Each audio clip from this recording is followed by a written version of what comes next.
ప్రజా సమస్యలపై ఎప్పటికప్పుడు స్పందించే ఏకైక పార్టీ బీఆర్ఎస్ శ్రేణులు. మరి గత 4 రోజులుగా మంచినీళ్ళు రావట్లేదమని అయ్యో రామచంద్ర అని ప్రజలందరూ కూడా వివిధ మాధ్యమాల ద్వారా ఫోన్ కాల్స్ ద్వారా రోడెంబడ పోతుంటే కాలనీలలో ఎదురైనటువంటి చాలా మంది బస్తీవాసులు 2 రోజులు అయిపోయింది, ఇంక 2 రోజులు కూడా నీళ్లు రావట ఇబ్బంది అవుతుంది అని చెప్పేసి మా దృష్టికి తీసుకొస్తే ప్రజల యొక్క విజ్ఞప్తి మేరకు మరి ఇక్కడ అధికారులు అయితే ఇందాక పెద్దలు జగపతన చెప్పినట్టు మున్సిపల్ పాలకవర్గం అయిపోయిన తర్వాత అధికారులు ఇష్టారాజ్యంగా వివరిస్తూ పూర్తి స్థాయిలో పర్యవేక్షణ లేదు.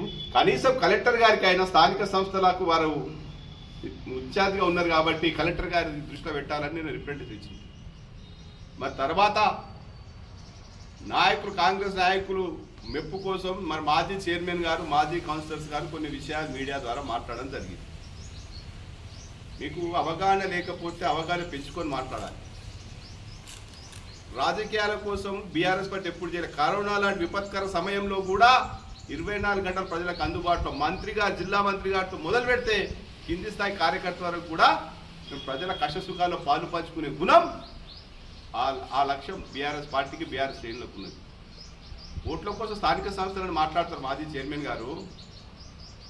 నాట్లప్పుడు రైతు భరోసా రైతు బంద్ చేసిన గుణం కేసీఆర్ గారిది. ఓట్లు వస్తున్నాయని రైతు భరోసా 3 దఫాలు ఎగ్గొట్టి రైతు భరోసా చేసినటువంటి పార్టీ మీ రేవంత్ రెడ్డిది, మీది మీ కాంగ్రెస్ పార్టీ. రేవంత్ రెడ్డి గారి నుంచి మొదలు పెడితే స్థానికంగా ఉన్నటువంటి ఇక్కడ నాయకుల దాకా కూడా అవగాహన లేని అవగాహన రాహిత్యం మాటలే. ఏం మాట్లాడుతున్న చైర్మన్ గారు మాజీ చైర్మన్ గారు ఎప్పటికప్పుడు మేము నిత్య పర్యవేక్షణ చేసినాం, మంచినీళ్ళు ఎక్కడికక్కడ అందించినాం, ట్యాంకర్ పంపినాం, 250 బోర్లు నడుస్తున్నాయి అని మాట్లాడి వస్తారా మీరు? రేపు ఉదయం ఇక్కడ ఉన్నటువంటి అందరం కూడా వస్తాం. మెదక్ పట్టణంలో 200కు 10-20 అటు ఇటుగా మోటార్లు కావాల్సి ఉంటాయి.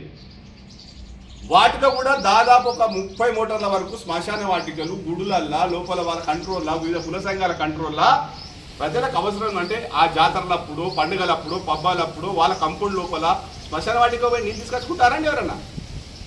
మా నవాపేట ప్రాంతంలో బీరప్ప గుడి అని ఉంటుంది, ఊరవుతారు ఉంటుంది, 1 కిలోమీటర్ ఉంటుంది. అక్కడ పోయి ఆ గుడి అవసరాల కోసం జాతర అప్పుడు వాడుకుంటాం. దాన్ని కూడా మీరు మున్సిపల్ లెక్కలలో చూపించి 250 కాదు, ఆ బిల్తో కలిపి కూడా 200 పైచిప్పు మోటార్లు ఎక్కడ కూడా ఉన్నాయి. 250 మోటార్లు నిర్విరామంగా నడిచినాయట.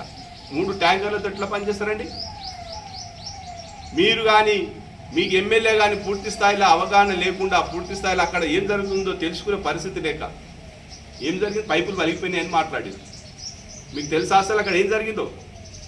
సింగూరు నుంచి mission Bhagiratha pipeline Medak పట్టణ అవసరాల కోసం వేసిన క్రమంలో ఆ పైప్ లైన్ తర్వాత చెక్ డ్యామ్ అక్కడ ఏర్పాటు చేసారు. ఆ చెక్ డ్యామ్ నుంచి పైప్ లైన్ డైవర్షన్ చేసే క్రమంలో డైవర్షన్ చేసుకోవడానికి వారు ముందుగా మనకు వాటర్ సప్లై బంద్ ఉంటుందని చెప్పి 2 రోజులు చెప్పడం జరిగింది. వాస్తవం అది. ఆ డైవర్షన్ చేసే క్రమంలో మనకు నోటీస్ ఇచ్చిన తర్వాత మీడియా ద్వారా కమిషనర్ గారు వివిధ మాధ్యమాల ద్వారా 2 రోజులు సప్లై బంద్ ఉంటుందంటే దాన్ని డైవర్షన్ చేసే క్రమంలో పైప్ లైన్ పగిలిపోయింది. అప్పుడు ముందుగా పైప్ లైన్ మరిగిపోలేదు.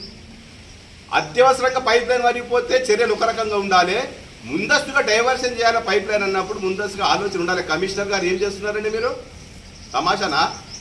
ఇంకా మేము ప్రజాస్వామ్య పద్ధతిలో కలెక్టర్ గారికి మీ పొరపాట్లు, మీ సమన్వయ లోపం, ఎక్కడ కమిషనర్ గారు ఉన్నారు, ఎక్కడ డిఈ గారు ఉన్నారంటే పైప్ లైన్ దగ్గర 3 రోజులు 4 రోజుల నుంచి వాటర్ రాకపోతే ఆర్డబ్ల్యూఎస్ అధికారులు కానీ మున్సిపల్ అధికారులు కానీ మిషన్ భగీరథ అధికారులు కానీ ఎక్కడ సమన్వయం ఉన్నది అడుగుతున్నాం మేము. ఎవరు ప్రశ్నించే గొంతుకలకు బీఆర్ఎస్ పార్టీ పనిచేస్తుంది తప్పకుండా. రేపు కూడా పనిచేస్తాం, ఎక్కడికక్కడ నిలదీస్తాం. మీ ఇచ్చిన హామీలో మేము వెంబడబడతాం. ఇప్పుడు ప్రజలు నీళ్లు లేక ఇబ్బంది పడతారు. డబుల్ బెడ్రూమ్ కానీ నీళ్ళు అడిగితే కమిషనర్ ఏం మాట్లాడతాను? ఇంటి పని కడతామని మాట్లాడతావు. ఇంటి పని కడితే నేను సర్వీస్ చేస్తాను మాట్లాడతావు. 3 ట్యాంకర్లు పెట్టి మాట్లాడుతూ ఉంటాం.